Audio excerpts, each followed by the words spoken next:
कि वेदनाओं का समंदर आपकी आंखों में है। अध्यक्ष जी, वेदनाओं का समंदर आपकी आंखों में है, धड़कनों की गुनगुनाहट आपकी सांसों में है, और दे रहे हम सब बधाई आपको मिलकर यहाँ। प्रेम का अद्भुत तराना आपकी बाहों में है, प्रेम का अद्भुत तराना आपकी बाहों में है। इस अद्भुत तराने को इसी तरह से जीवन पर्यंत आप अपने साथ रखें। इसी तरह से जिला बिजनौर की खुशहाली के लिए आप अपना नेतृत्व देते रहे। आपके दीर्घायु व स्वस्थ जीवन की हम मंगल कामना करते हैं। आपके विराट व्यक्तित्व को प्रणाम करते हैं और ये पंक्तियां देकर आपको आमंत्रित करता हूं आपके संबोधन के लिए, आपके आशीर्वाद वचन के लिए कि हमारे पास देने को सदाओं के सिवा क्या है, हमारे पास देने को सदाओं के सिवा क्या है, हमारे पास देने को फिजाओं के सिवा क्या है। तुम्हें पाकर ये लगता है हमारे पास सब कुछ है, हमारे पास देने को दुआओं के सिवा क्या है, हमारे पास देने को दुआओं के सिवा क्या है। हम दुआ करते हैं कि आप आए, यहाँ सबको संबोधित करें, जोरदार तालियों से उनको संबोधन को सुने, उनको आशीर्वाद दें। हमारे अध्यक्ष जी आपके सामने खड़े होकर सब तालियों के साथ खड़े होकर उनका अभिवादन स्वीकार करें। खड़े होकर सब अपने स्थान से के लिए यहाँ जय बिजनौर, जय बिजनौर, जय बिजनौर।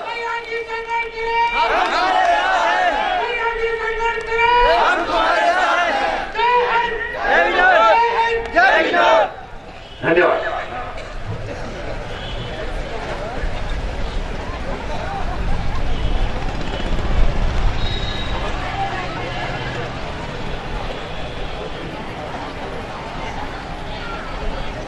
जागरूक बिजनौर वासियों और जिला कल्याण समिति के समस्त सदस्यगण जो कि भारी संख्या में निवास ग्राउंड में पधारे हैं, उन सबको हाथ जोड़कर धन्यवाद।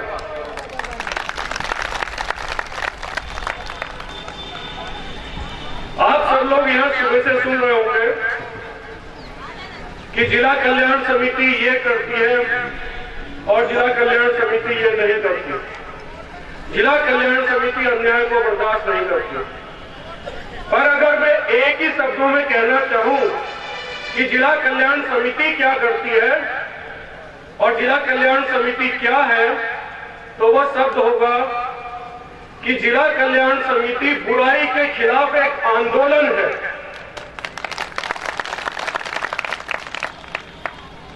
जो कि अच्छाई सुनिश्चित करने के लिए, अच्छाई को स्थापित करने के लिए इस बिजनौर से शुरू हुआ है और इसकी लौ आसपास के जिलों में जगमगाने लगी है।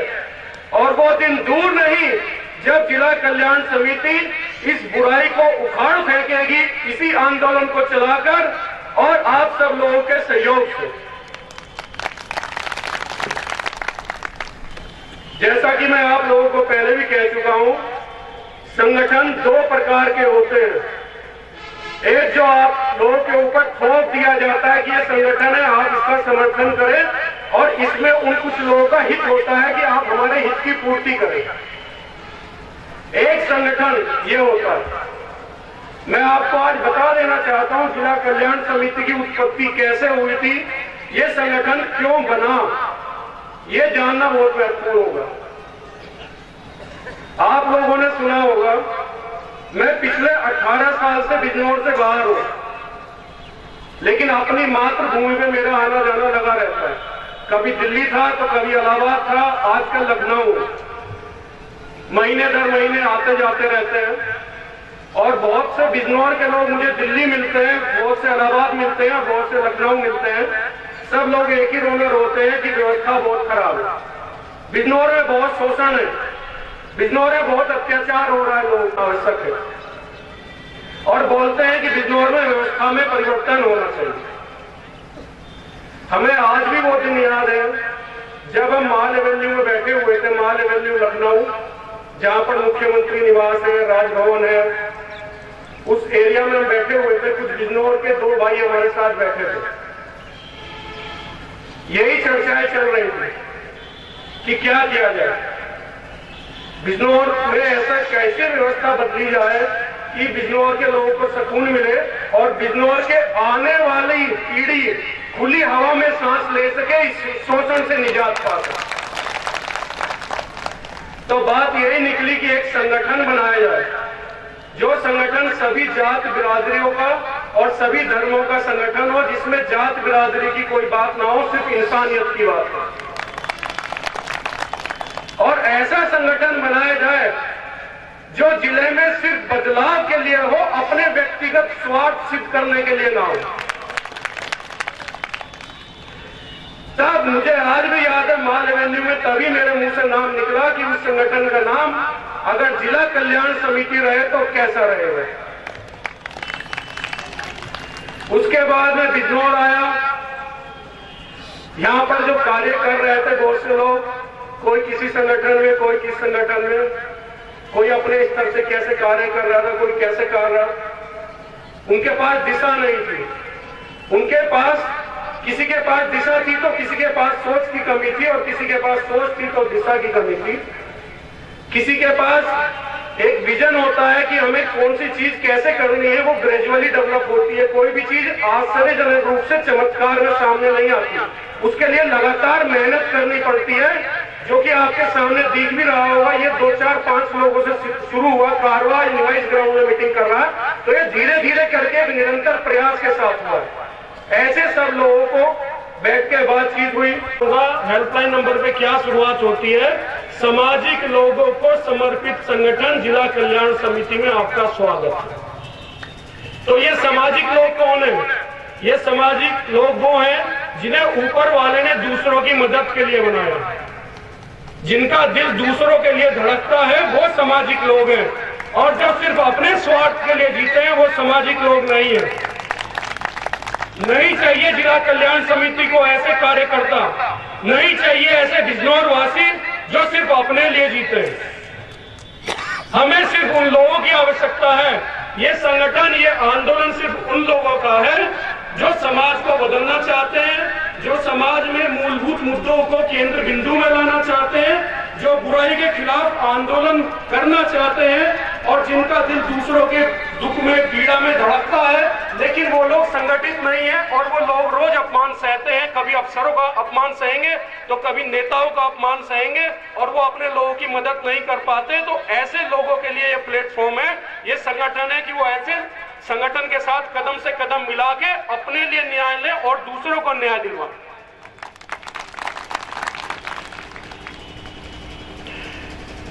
जब मीडिया वाले भाइयों से मेरी कुछ बात होती है, वो कहते हैं बिजनौर में शोषण, अत्याचार है, कुछ करना चाहिए। जब जिला कल्याण समिति ने कार्य करना शुरू किया तो हम कहते हैं, मनीष जी कह रहे हैं कि लोकतंत्र के 5 स्तंभ होते हैं। तो 5वां स्तंभ संगठन हुआ जो बुराई के खिलाफ आंदोलन किया हुआ, और 4था स्तंभ हुआ मीडिया। तो मीडिया वाले ये तो बोलते हैं कि बुराई के खिलाफ आवाज उठानी चाहिए, लेकिन हम पूछते हैं कि मीडिया का काम क्या है? मीडिया का काम है कि वो जब भी बुराई के खिलाफ आवाज उठे या कोई संगठन उठाए, तो मीडिया को उसकी आवाज बनना चाहिए, ना कि उसको रोकने की आवाज बनना चाहिए। बातें कहना, सिद्धांत कहना और बड़ी बड़ी बातें कर लेना अलग बात है। जब धरातल पे उतर के काम करता है आदमी, तो कितनी नकारात्मक शक्तियां उसको रोकती हैं, उसके खिलाफ काम करती है।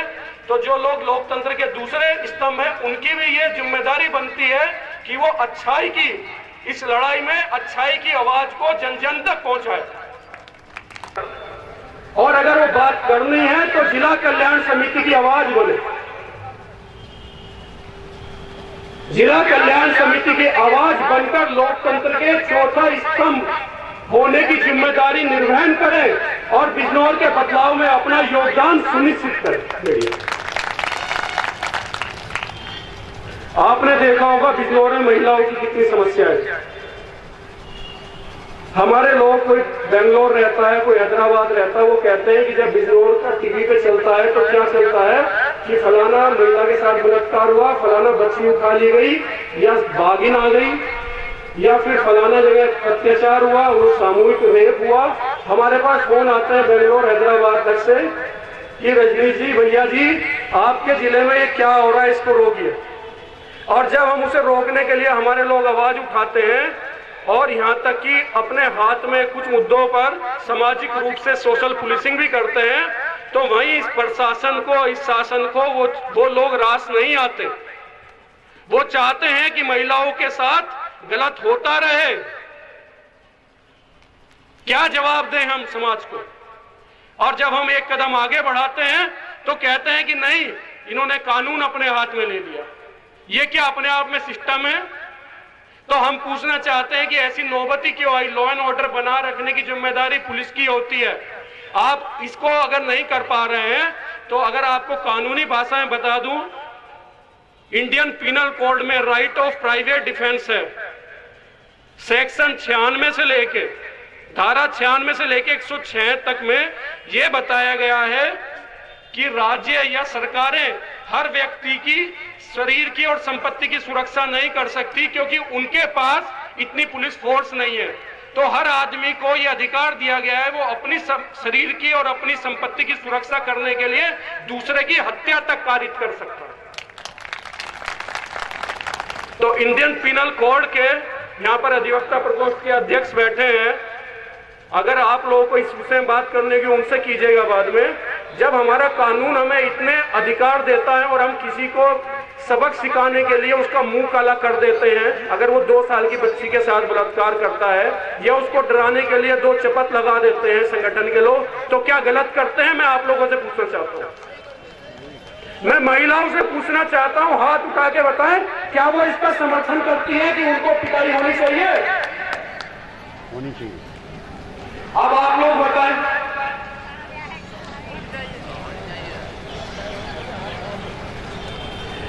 एक चीज आती है,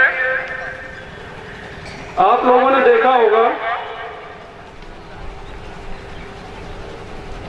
जिला कल्याण समिति की जो लोग वेबसाइट पे गए होंगे या जो लोग शुरू के सम्मेलन में इंदिरा बाल भवन में आए थे, हमने उन लोगों से बताया था कि जिला कल्याण समिति का उद्देश्य है हर चेहरा मुस्कुराए। भाई, चेहरा कब मुस्कुराएगा आपको? 2 दिन दारू पी लेने से, 2 दिन नेताओं के लड्डू खा लेने से, या जो आपकी मूलभूत समस्या है, बिजली है, पानी है, आपको शुद्ध पानी मिले, बिजली मिले, या आपको सुरक्षा मिले, या आपका शोषण ना हो, तब आपका चेहरा मुस्कुराएगा।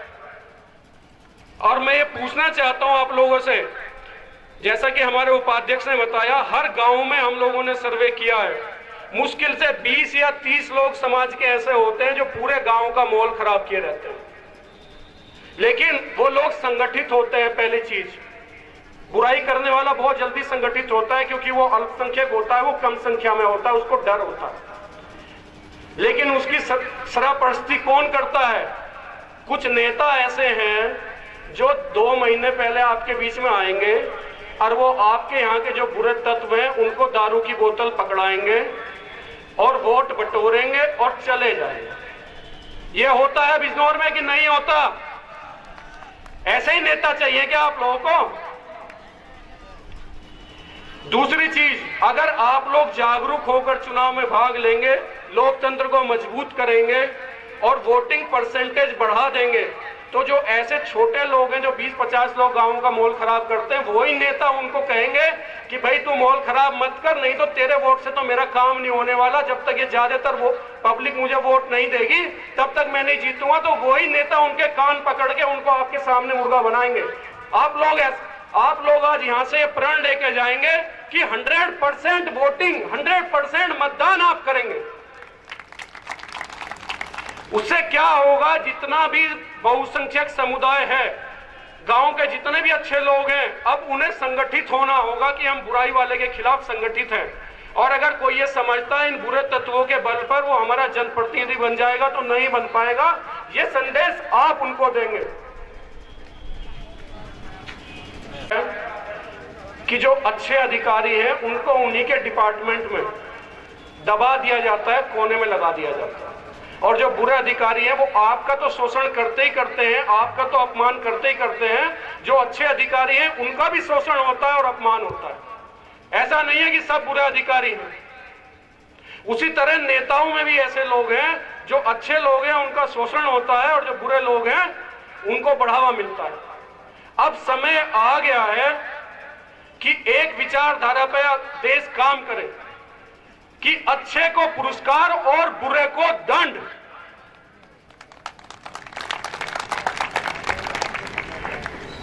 बिजनौर में जब कभी अच्छे अधिकारी आते हैं तो हमारी अपने आप बात होती है कि अगर इस अच्छे अधिकारी को कोई दंड दिया गया या इसके खिलाफ कोई कार्रवाई की गई तो जिला कल्याण समिति सड़क पे उतर के इसका समर्थन करेंगी। हमारे जिले को अच्छे अधिकारी चाहिए। उसी तरह हम नेताओं के लिए कहते हैं कि जो लोग जनता के दुख दर्द में काम आ रहे हैं, जनता के सम्मान बचाते हैं, जनता को महंगाई की मार से बचाते हैं, जनता के भ्रष्टाचार से बचाते हैं, ऐसे लोगों का आप लोगों को समर्थन करना चाहिए। और जो लोग जात, बिरादरी और धर्म के नाम पर आप लोगों की भावनाओं को भड़काकर 2 महीने में वोट बटोर के अपना दिल्ली चले जाते हैं या लखनऊ चले जाते हैं, उन लोगों के खिलाफ आप क्या करना चाहिए? महंगाई से लड़ाई लड़े, आपके साथ होने वाला शोषण और भ्रष्टाचार से लड़ाई लड़े, और जो लोग मूलभूत विकास की बातें करते हैं और मूलभूत विकास के लिए रोज अपनी पार्टियों में लड़े, शासन से लड़े, प्रशासन से लड़े, वो नेता आपको पसंद है कि वो नेता पसंद है कि 2 महीने के लिए आए और दारू पकड़ाए और चले गए? ये फैसला आप लोगों को करना है। लोग कहते हैं लखनऊ में, दिल्ली में बैठे हुए हमारे बहुत से नेताओं से आपके बात होती है, कहते हैं हम क्यों सुने पब्लिक की, दारू फेंकी और अपना काम करिए। ये सच्चाई है कि नहीं है? हाथ उठा के बताइए आप लोग। इसको बदलना है कि नहीं बदलना है, ये भी हाथ उठा के बताइए। इसको बदलने के लिए आज जिला कल्याण समिति आपके सामने अच्छे को पुरस्कार और बुराई को दंड देने की विचारधारा पर शुरुआत करते हुए आज एक प्रस्ताव लाई है आपके बीच। और अगर ये प्रस्ताव हाथ उठा के आप लोग पास करेंगे तो मैं डीएम को सौंपूंगा राष्ट्रपति महोदय के लिए। महामहिम राष्ट्रपति के नाम ये मेमोरेंडम ज्ञापन है, और अगर आप लोगों ने हाथ उठा के इसका समर्थन नहीं किया तो ये मेमोरेंडम आज डीएम को नहीं सौंपा जाएगा। उसके विषय में मैं आपको पहले मैं बताऊंगा कि क्या प्रस्ताव है आपके सामने पढ़कर।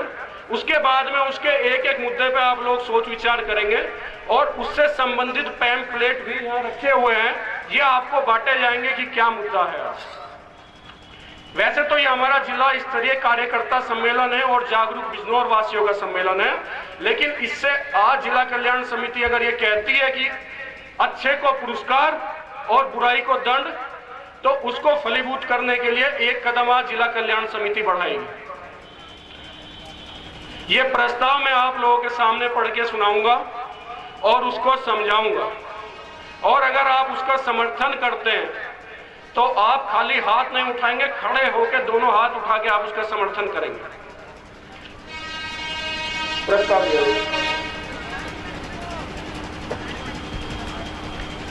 आज 4 सूत्रीय मांगे, जिला कल्याण समिति 4 मांगे कर रही है महामहिम राष्ट्रपति से कि अगर ये 4 मांगे आप हमारी पूरी कर देते हैं तो अच्छों को पुरस्कार मिलेगा और बुरों को दंड मिलेगा, और उससे हमारे यहाँ ऐसी व्यवस्था फलीभूत होगी कि जो पिछले 65 साल से हम प्रयास कर रहे हैं, जो बुराई है उसका विनाश होगा। वो प्रस्ताव मैं आपको एक एक करके पढ़ के सुनाना चाहता हूं। हम ये चाहते हैं, जिला कल्याण समिति चाहती है कि लोकसभा के चुनाव और विधानसभा के चुनाव को राष्ट्रीय पर्व और प्रादेशिक पर्व घोषित किया जाए। हम ये कहते हैं कि दुनिया का सबसे बड़ा लोकतंत्र भारत है, भारत से बड़ा लोकतंत्र पूरी दुनिया में नहीं है। तो ऐसे लोकतंत्र में जैसे आप ईद मनाते हैं, जैसे आप दीपावली मनाते हैं त्योहारों के रूप में, तो क्या आप चुनाव को त्योहारों के रूप में नहीं मना सकते हैं? उसको हमें राष्ट्रीय पर्व के रूप में दुनिया के सामने मिसाल पेश करनी चाहिए कि भारत ऐसा देश है जहां पर चुनावों को राष्ट्रीय पर्व के रूप में मनाया जाता है, वहां पर चुनाव को दीपावली और ईद की तरह त्योहार के रूप में मनाया जाता है, और हम सब लोग उसको त्योहार के रूप में मनाते हुए 100% वोटिंग करें। पहला ये प्रस्ताव है। नंबर दूसरा प्रस्ताव, मैं चारों प्रस्ताव पहले पढ़ के सुनाऊंगा, उसके बाद बात करेंगे। दूसरा प्रस्ताव है कि लोकसभा और विधानसभा के चुनाव को इलेक्शन ऑफ रिकॉर्ड घोषित किया जाए। आप लोग शायद जानते होंगे कुछ लोग कि सुप्रीम कोर्ट और हाई कोर्ट के जितने ऑर्डर और निर्णय आते हैं वो कोर्ट ऑफ रिकॉर्ड होते हैं। आर्टिकल 124 में वो कोर्ट ऑफ रिकॉर्ड होते हैं। वो कभी भी आप निकाल के देख लीजिए, पूरे रिकॉर्ड आपको मिलते हैं, जबकि रोज हाई कोर्ट और सुप्रीम कोर्ट निर्णय करती है। लेकिन आपके पूरे जीवन काल में 18 साल से लेकर 65 साल तक की उम्र में आप मुश्किल से 10-11 बार लोकसभा और विधानसभा में चुनाव में भाग लेते हैं, तो क्या 10-11 बार के रिकॉर्ड नहीं रखे जा सकते? रिकॉर्डिंग होनी चाहिए उसकी और वो रिकॉर्ड रखे जाने चाहिए। ये नंबर 2 मांग। नंबर 3 मांग, 100% मतदान करने वाले नागरिकों को, जो भी हमारे नागरिक हैं, अगर वो पूरा 100% मतदान करते हैं, 65 वर्ष पूर्ण हो जाने पर उनको लोकतंत्र प्रहरी का प्रमाण पत्र जारी किया जाए। अगर कोई अपने जीवन पर्यंत 18 साल का वोटर होता है और वो 65 साल की उम्र तक जितने भी लोकसभा और जितने भी विधानसभा चुनाव होते हैं एमपी और एमएलए के, उसमें 100% वोट करता है, तो जब वो 65 साल की उम्र का हो जाएगा तो इलेक्शन कमीशन उसको एक सर्टिफिकेट जारी करे कि ये व्यक्ति वो है जो लोकतंत्र प्रहरी है, जिसने लोकतंत्र के लिए पहरा दिया है, लोकतंत्र की रक्षा की है। और वो लोकतंत्र प्रहरी जो कि 65 साल का एक बुजुर्ग व्यक्ति है, उसको बुजुर्ग होने पर 65 साल के होने पर वो सर्टिफिकेट दिया जाएगा। और उस सर्टिफिकेट के क्या मायने होंगे, ये चौथी मांग है, इसको बहुत ध्यान से सुनो। चौथी मांग है, लोकतंत्र प्रहरी वरिष्ठ नागरिकों को, बुजुर्गों को पूर्व विधायकों के समान पेंशन तथा बस एवं रेल पास देने का कानून पास किया जाए। हम आप लोगों से पूछते हैं, 20 साल पहले आपका कोई विधायक रहा था या 15 साल पहले रहा था, आप उसको पेंशन दे रहे हैं 10,000 रुपए, उसको बस और रेल कूपन दे रहे हैं आप कि आप फ्री में बस में जाओ, फ्री में रेल में जाओ। क्या योगदान है उसका लोकतंत्र के प्रति? आप कहेंगे कि भाई उसका लोकतंत्र के प्रति सराहनीय योगदान है, उसने पब्लिक का प्रतिनिधित्व किया था, उसने अपने क्षेत्र के लोगों को प्रतिनिधित्व किया था, इसलिए उसका लोकतंत्र के प्रति योगदान। कितने प्रतिशत लोगों का प्रतिनिधित्व आपने किया था, ये आप ही लोगों से पूछेंगे। 55 से 60% वोटिंग होती है हमारे यहाँ लोकसभा विधानसभा में, मान के चलो 60% हुई, तो 40%, 100 में से 40 लोगों ने पहले ही मतदान नहीं किया, उनको एक तरफ कर दीजिए। और उन 60% लोगों में से जिसको भी 20%, 1/3 वोट प्राप्त होता है, वो विधायक और एमपी बन जाता है। बनता है कि नहीं बनता है?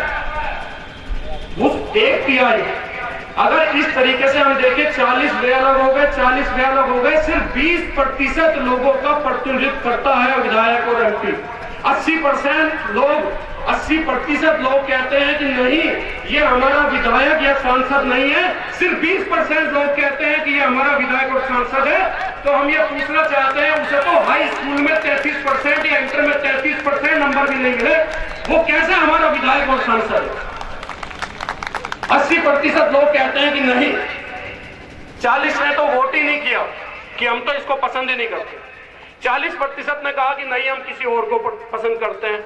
सिर्फ वो 20% वोट लेके कहता है कि मैं इस पूरी जनता का क्या हूं, प्रतिनिधित्व करता हूं, और मैं एमएलए हूं, मैं एमपी हूं, और जब मैं नहीं रहूंगा मुझे क्या देना, पेंशन देना 10,000 रुपए की, और मुझे बस और रेल के पास देना जिससे मैं फ्री में बस में घूमूं और रेल में एसी में घूमूं। उम्र तक 10 या 11 बार लोकसभा चुनाव आएंगे उसके जीवन में, अगर उसने 10 या 11 चुनावों में 100% मतदान किया है, तो क्या लोकतंत्र में उसका योगदान उस एमएलए या एमपी से कम है? उसने भी लोकतंत्र की रक्षा की है, उसने जीवन पर्यंत लोकतंत्र का प्रहरी बनकर रहा है, वो पहरेदार बनकर रहा है, और देश में उसने लोकतंत्र में सक्रिय भूमिका निभाई है। तो क्या हम उसका बुढ़ापा भी सुरक्षित नहीं कर सकते? हम चाहते हैं कि उसको भी पूर्व विधायकों के बराबर 65 साल उम्र होने पर 10,000 रुपए की पेंशन और बस और रेल किराया दिया जाए, जिससे वो किसी पर आश्रित न रहे कि मुझे हज जाना है कि तीर्थ पे जाना है, जहां भी जाना है बस और ट्रेन फ्री है और 10,000 रुपए मिल रहा है चाहे जहां से रहे। ऐसे जिम्मेदार व्यक्ति को, जिसने पूरी जिंदगी लोकतंत्र की सेवा की है, हमें आर्थिक सुरक्षा मुहैया करानी होगी। हम ये भी बताते हैं 4 प्रस्ताव हैं, इनसे क्या हासिल होगा। ये सब पैम्पलेट अभी आप लोगों को बांटे जाएंगे और ये चिपकाए भी जाएंगे बिजनौर में, और इससे क्या हासिल होगा हम ये बताना चाहते हैं आप लोग। जितने भी जागरूक नागरिक हैं हमारे देश के, उनमें आर्थिक सुरक्षा की भावना, आजकल लोगों में क्या है, आर्थिक सुरक्षा नहीं है कि 4 पैसे नहीं आएंगे, मेरा बुढ़ापा कैसे कटेगा। जवानी धर्मों और सभी बिरादरियों का जिसको समर्थन प्राप्त होगा वही व्यक्ति फिर आपका जनप्रतिनिधि बनेगा, अगर प्रतिशत बढ़ जाता है वो प्रतिशत। ये हासिल होगा हम लोगों को, कम से कम उसे पासिंग मार्क्स मिलेंगे। आप लोगों के बच्चे हाई स्कूल इंटर के एग्जाम देते होंगे, तो आप भी उनसे कह दीजिए कि 10 में से 10 क्वेश्चन करने होते हैं, 4 छोड़ा भाई और 6 करके आना। 6 में से अगर तेरे 2 भी ठीक है तो 4 में जोड़ लेना, तेरी फर्स्ट डिवीजन आ जाएगी।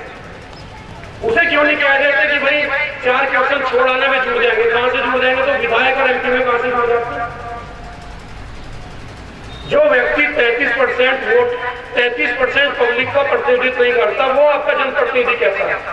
इसलिए हमें वास्तविक लोकतंत्र चाहिए, सच्चा लोकतंत्र चाहिए, ये बहकावा नहीं चाहिए।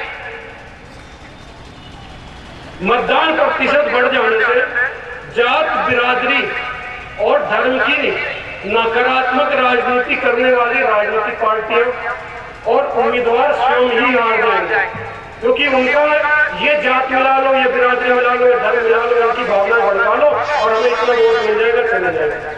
तो उससे क्या होगा, वो जीत के प्रतिशत तक नहीं पहुंच पाएंगे अगर आपका मतदान प्रतिशत हिंसा रोज हो रही है हजारों की संख्या में। इसके पीछे क्या है?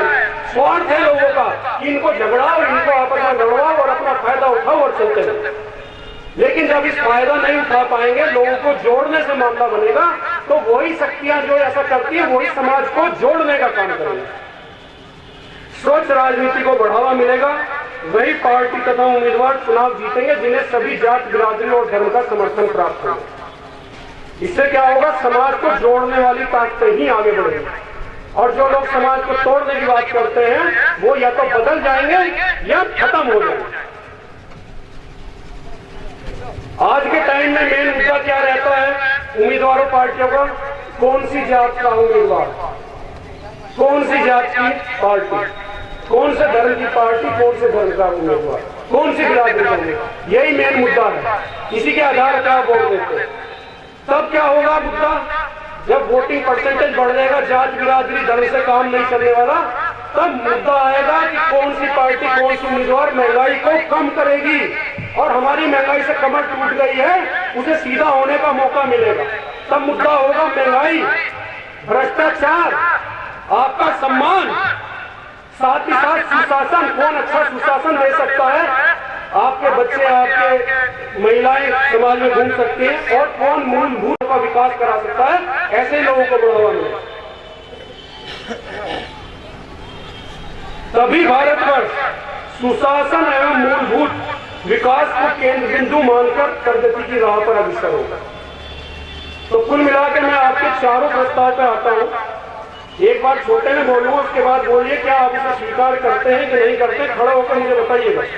पहला तो हम राष्ट्रीय पर्व घोषित करेंगे, ईद और दीपावली की तरह चुनाव को मनाएंगे, पहला पर्व। दूसरा पॉइंट, उसका रिकॉर्ड रखा जाए, और जो व्यक्ति जीवन पर्यंत वोट करता है उसको लोकतंत्र प्रहरी का सर्टिफिकेट दिया जाए, जिससे उसका रेल पास और बस पास फ्री हो। उसके बाद जब वो 65 साल का हो जाए तो विधायकों के बराबर उसको पेंशन और रेल और बस पास दिया जाए। क्या इन चारों मुद्दों का आप लोग समर्थन करते हैं? खड़े होकर हाथ उठाएंगे। और इन मुद्दों की लड़ाई, खड़े ही हो, अभी खड़े रहे, इन मुद्दों की लड़ाई जिला कल्याण समिति आज बिजनौर की धरती से इस मुद्दे को उठाया है। को भेजा जा रहा है कि इसको इसी इलेक्शन से लागू करें, इसी इलेक्शन से हम ईद और दीपावली की तरह मनाएंगे चुनाव को। और आप सब लोग ये शपथ लें कि हम 100% मतदान करेंगे और अपने आप को लोकतंत्र प्रहरी घोषित करेंगे। जब सरकार करेगी, हम लोग अभी से 100% मतदान करके अपने आप को लोकतंत्र प्रहरी घोषित करेंगे। हम 3 नारे यहां पर, बैठ जाइए आप लोग, 3 नारे यहां पर दे रहे हैं। इन 3 नारों को जाके क्षेत्र में जो कोई इन 4 मुद्दों का समर्थन करता है, अपने क्षेत्र में इन मुद्दों को आप बताएं, आम जनता की बात करें उनसे। और ये 3 नारे आप लोग मेरे साथ लगाएंगे। क्या नारा है? अब पहला नारा मैं बोलूंगा, दूसरा आप बोलेंगे। वास्तविक लोकतंत्र को लाना है, अब हमें देश को बचाना है। दूसरा नारा हम बता रहे हैं पहले, 100% मतदान कर राष्ट्रीय पर्व मनाना है। 100% मतदान कर, 100% मतदान कर। तीसरा नारा, पहले हम पूरा नारा बोले, पूर्व विधायकों के समान पेंशन दिलवाकर वरिष्ठ नागरिकों का सम्मान बढ़ाना है। पूर्व विधायकों के समान पेंशन दिलाकर, अब पूरा नारा आप खुद बुलंद करेंगे मेरे साथ। पूर्व विधायकों के समान पेंशन दिलाकर, पहले बोलेंगे यही, पूर्व विधायकों के समान पेंशन दिलाकर, पूर्व विधायकों के समान पेंशन दिलाकर वरिष्ठ नागरिकों का सम्मान बढ़ाना है। अब आप लोगों को यहां पर ये पैम्पलेट वितरित किए जाएंगे। इन पैम्पलेटों को आप लोग लेंगे, इनमें लिखी हुई बातें पढ़ेंगे, समझेंगे और जिला कल्याण समिति आज इन मांगों को दिल्ली तक पहुंचाएगी डीएम के माध्यम से।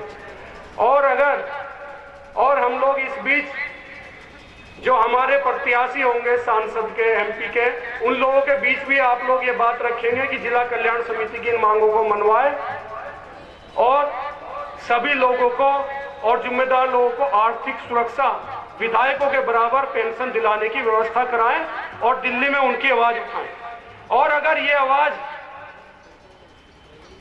नकार दी जाती है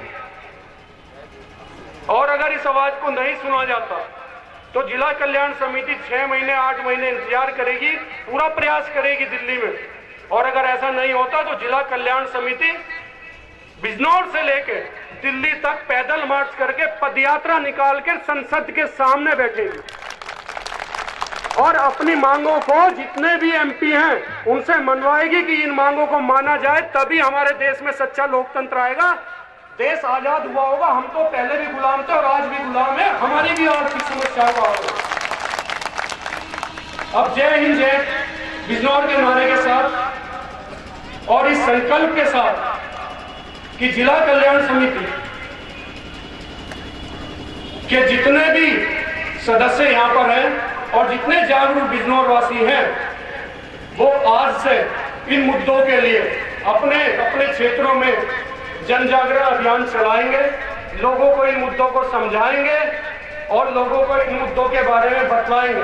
इस चीज का संकल्प लेने के साथ जय हिंद और जय बिजनौर के नारे के साथ आज इस सभा का समापन करेंगे और उसके बाद डीएम बिजनौर को ज्ञापन के माध्यम से ये आपकी मांगे सौंपी जाएंगी। और अगर आप लोगों को इस विषय में कोई बात करनी होगी तो हेल्पलाइन नंबर है जिला कल्याण समिति का 888-100-9988 38-100-9988। आप बताएं कि कितने लोग इस मुद्दे को उठाना चाहते हैं, इसके साथ हैं और वो जिला कल्याण समिति की आवाज के साथ चलेंगे। अब जय हिंद जय बिजनौर का नारा हम लगा के इस सभा का समापन करेंगे। जय हिंद, खड़ा होकर लगाएं। जय हिंद।